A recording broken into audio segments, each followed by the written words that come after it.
Кәсіпкер Нұрбол Күздеуов былтыр барлық құжаттарды ретке келтіріп, берілген жерге 7 дүңгіршекті сауда орнын ашқан. Оны саудагерлер жалға алып, кәсібін дөңгелетіп те кеткен. Алайда Әл-Фараби ауданынан келген әкімдіктегілер айшайға қарамастан сауда орындарынан заттарды шығарып, дүңгіршектерді жабуға бұйрық беріпті.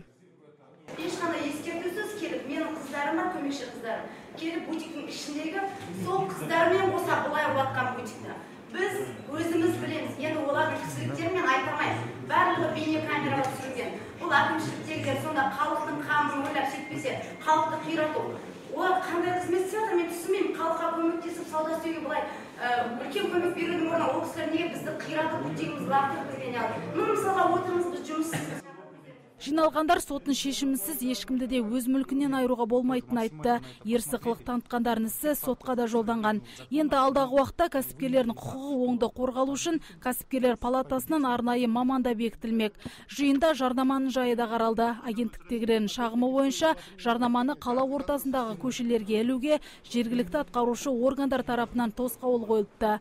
Негізінен заңға сәйкес жарнама жол қозғалысы мен архитектуралық жобаға сай келуі керек, ал кескін келбетіне шектеу жоқтығын айтқан кәсіпкерлер заңсыз тексеріске қарсы. Бізге ограничение жасап жатыр размер бойынша. Мысалы, баяғыда бізде 3-6 размер болған, ол бізге жақсы ыңғайлы размерда. Қазір енді ол мәселе болмайды деп, кішкентай размер қойыңдар деп айтып жатыр да, 3-4. Хорошо, біз оған да келістік та, бірақ енді бізге басқа көшелер беріңдер дедім да, басқа конструкция басқа жерге қояйық.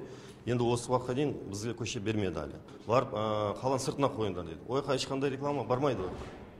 Мысалы, рекламщик болса, ол бармайды да, ол клиент болса. Сол мәселеден біз хотя бы ұсыныс берді, 12 көше бізге беріңдер. 3-6 қоюға. Енді бізге онда ештеңе берген жоқ, и со стороны уполномоченного қайта-қайта проверка болады бізге. Мамандардың айтуынша 2012 жылы жарнама агенттіктерінен түскен шағым 500-ге тарта болса, соның 50%-ның шешімі табылған. Алайда биылғы талаптың екпіні қатты.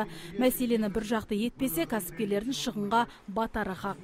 Гүлзира Байдуллаева, Талғат Қырғызалиев, Сәкен Серікқұл, ТВК телеарнасы.